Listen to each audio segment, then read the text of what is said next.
علماء کرام کا خطاب سننے کے بعد اس پر عمل پیرا ہونے کی بھی کوشش کی ہے۔ میں نے قرآن مقدس کی رسالت کریمہ کی تلاوت کا شرف حاصل کیا۔ اللہ تعالیٰ کریمہ میں ارشاد فرماتا ہے وَأَنْتُمُ الْأَعْلَوْنَ إِن كُنتُم مُؤْمِنِينَ، سربلندیاں تمہارے لیے ہیں، شرط یہ ہے کہ تم مومن بن کر اپنی زندگی گزارو۔ آج پوری دنیا کے اندر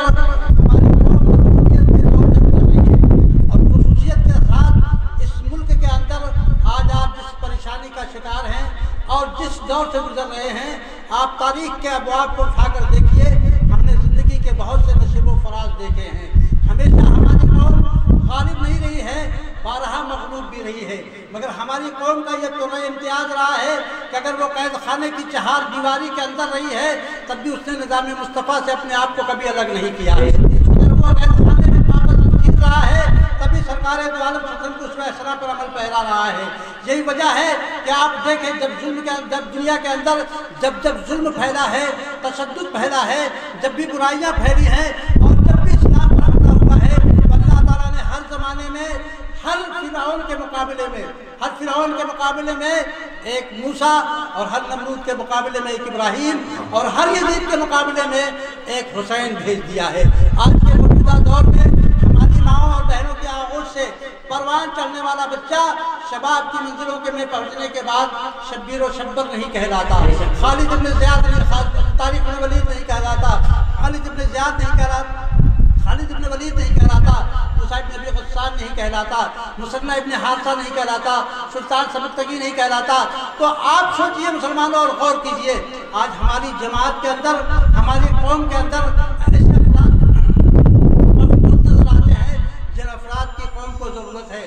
میں آپ کو تاریخ کا ایک باب بتا کر اپنی بات ختم کر دوں گا، اور علامہ مولانا روم علی رحمۃ اللہ رضوان اپنی ایک مثنوی شریف میں ایک واقعہ لکھتے ہیں کہ ایک مرتبہ ایک جنگل شکار کھیلنے کے لیے ایک شیر، ایک بھیڑیا اور ایک نعرہ تکبیر، نعرہ رسالت، ایک بھیڑیا اہل سنت علامہ علی اصغر قبلہ، نعرہ تکبیر،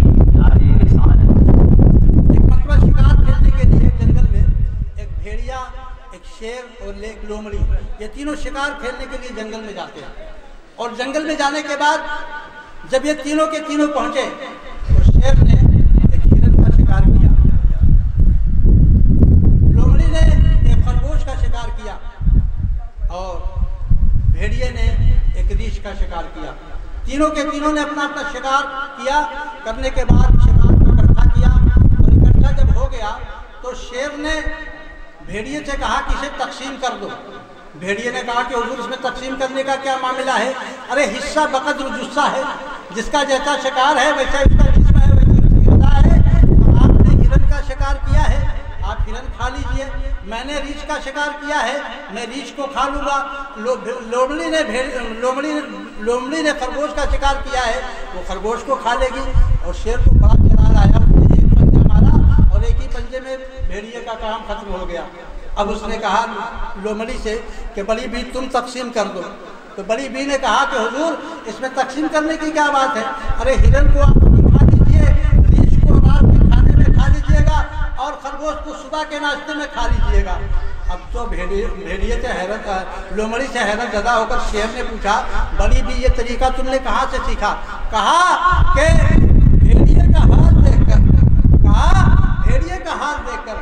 آج آپ سوچو مسلمانوں، میں آپ کو بتانا چاہتا ہوں آج پوری دنیا کے اندر آپ مظلوم ہیں۔ کیا آپ نے ابھی تک عبرت حاصل نہیں کی کہ پوری دنیا کے اندر جس قوم نے پوری دنیا کو تہذیب عطا کیا، سلیقہ عطا کیا، طرز زندگی عطا کیا، جینے کا طریقہ سکھایا، آج وہ قوم اس قدر مظلوم کیوں ہے؟ آپ سوچیں ستاروں پر کمندے ڈالنے والی یہ قوم آج پسماندگی کے دور سے گزر رہی ہے۔ حکمراں جماعت بھی ایسی ہے جو آپ کو مظلومیت کے آبی غار میں ڈھکیلنا چاہتی ہے۔ اپنی تاریخ کا ایک ورق الٹ دیجئے تو آپ کو معلوم ہوگا کہ ہماری قوم کے وہ فرزند رہے ہیں جنہوں نے صحراؤں پہ حکومت کی ہے، پانیوں پہ حکومت کی ہے، پہاڑوں پہ حکومت کی ہے، پتھروں پہ حکومت کی ہے، اور جہاں بھی یہ گئے ہیں اللہ کے رسول کے نظام کو ساتھ لے کر گئے ہیں۔ ایک واقعہ بتا کر اپنی گفتگو ختم کرتا ہوں، میں ان علماء کرام مقررین کا وقت نہیں لینا چاہتا۔ میں آپ کو بتانا چاہتا ہوں مسلمانوں، جب تک آپ کے اندر یہ احساس نہیں پیدا ہوگا کہ آپ کی پیشانیوں میں سجدے کی طرف ہو، رات کی تاریکی میں قرآن کی تلاوت ہو، صبح کا مؤذن جب آپ کو الصلاۃ خیر من النوم کی آواز के साथ आवाज़ दे और सदा के साथ आवाज़ दे, आप मस्जिद का रुख न करें। अगर आपके अंदर ये बेदारी पैदा हो जाए तो ये सारी की सारी जंजीरें एक लम्हे में दम तोड़ जाएंगे, सारी की सारी पाबंदियां खत्म हो जाएंगी। पाबंदी सजदे मौला बन जाइए, सारी पाबंदियां आपसे उठा ली जाएंगी। मैं आपको बताना चाहता हूँ ताकि आप ये जान सको मुसलमानों, अमर बिन आस रज़ियल्लाहु ताला अन्हु जब मिस्र की सरजमीन पर आप मिस्र के गवर्नर की हैसियत से जाते हैं तो आपने वहाँ देखा कि लोगों का एक हुजूम है जो एक नौजवान बच्ची को सजाकर दरिया नील की तरफ लेकर जा रहा है। आपने उस पूरे काफिले वालों को रोका, कहाँ जा रहे हो? कहा हुजूर, जब हमारा दरिया नील का देवता हमसे नाराज हो जाता है, दरिया की मौजों में कमी पैदा हो जाती है, तो हम हर साल एक नौजवान बच्ची को दरिया की नजर कर देते हैं, और जब तक नजर नहीं करते दरिया की मौजों में रवानी पैदा नहीं होती। आपने कहा कि अब यहाँ इस्लाम आया है, इसलिए अब यहाँ पर यह खूनी रस्म अदा नहीं की जाएगी, मैं तुम्हारे लिए पानी का इंतजाम करता हूँ। पूरी रात इस तरह वो बेचैनी में आपने गुजारी। ये जाहिल कौन, कहीं रात की तारीकी में इसने नौजवान बच्ची को दरिया की नजर कर दिया तो कल खुदाए बैतुल्लाह शरीफ की बारगाह में मेरा क्या जवाब होगा? आप ये सोच कर सोए नहीं।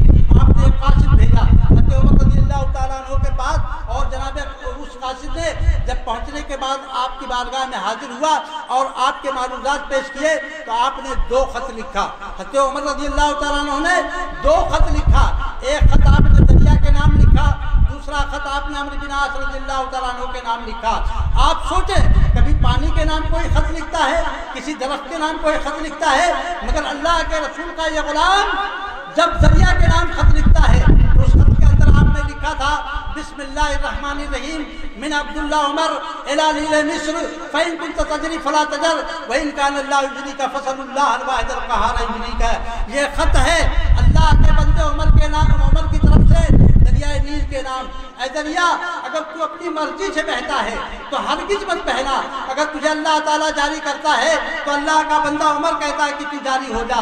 वो खत शाम को दरिया नील की मौजों के हवाले कर दिया गया और सुबह होते होते दरिया की मौजों में 14 गज खड़ा पानी बहने लगा। और नारे तकबीर, नारे रिसालत, उलमाए अहले सुन्नत, शुराए अहले सुन्नत, जनाब हिलाल ताकबीर, जनाब सिराज फैज़ाबादी, नारे तकबीर, नारे रिसालत। दरिया की रवानी में 14 गज खड़ा पानी बहने लगा और आज तक उसकी मौजों में कमी पैदा नहीं हुई। तो आप सोचे, जब तक हम पाबंदी सल्लल्लाहु मौला थे, जब तक हम सरकारी कानून के दामन करने से वाबस्ता थे, दरियाओं पर भी हुकूमत किया करते थे। सलमान फारसी जब ईरान की सरजमीन के एक इलाके के गवर्नर की हैसियत से वहाँ जाते हैं तो आपने देखा आपके शहर में चोरियाँ बहुत होती हैं। सिपाहियों को लगा दिया, फोर्स लगा दी, जगह जगह पहरेदार लगा दिए, मगर पूरे शहर के अंदर चोरियों का ये सिलसिला बंद नहीं हुआ। आप तसव्वुर करें और गौर करें कि हजरत सलमान फारसी रज़ियल्लाहु ताला अन्हु उस वक्त बहुत परेशान हुए। आपने सोचा कि अपनी चोरियों का खात्मा कैसे होगा।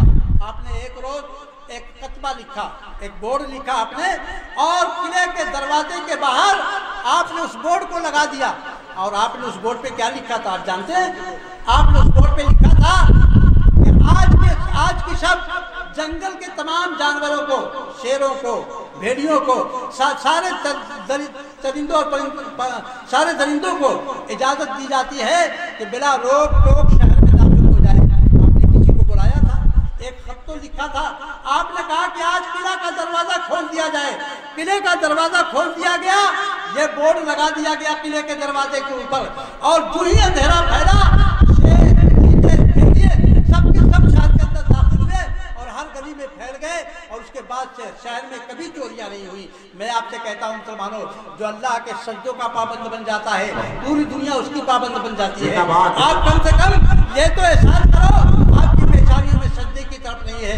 आज हमारी माँ मैंने कुरान मुक़द्दस की तिलावत नहीं कर दी, हमारा नौजवान गलियों में आवारा गर्दी तो कर लेता है, मगर अल्लाह की बारगाह में झुकने के लिए तैयार नहीं है।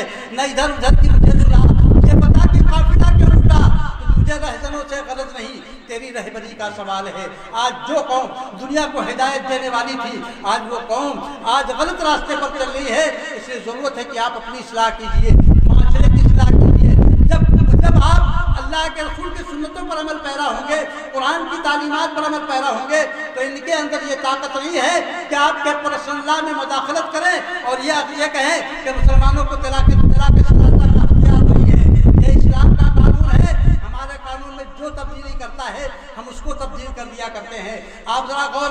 मुसलमानों, आज ज़रूरत है कि इनको बोलने का मौका किसने दिया?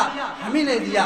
जब इस्लाम ये कहता है कि आप जनाब किसी को देते हैं तो इस्लामी रवायात, इस्लामी तरीके, इस्लामी उसूल के मुताबिक दीजिए, और आप उस पर गलत तरीके से अमल पैरा होते हैं तो इनको कहने का मौका मिल जाता है। इसलिए शरीयत का मुताला भी कीजिए, इस्लामी निज़ाम का मुताला भी कीजिए, इस्लाम की तालीमात का भी मुताला कीजिए, और अपने आप को पाबंदे सजदे मौला कीजिए, सुन्नतों से वाबस्ता रहिए। यहाँ भी कामयाब रहेंगे, मरने के बाद भी कामयाब रहेंगे। वाखिर दावाना अल्हम्दुलिल्लाहि रब्बिल आलमीन।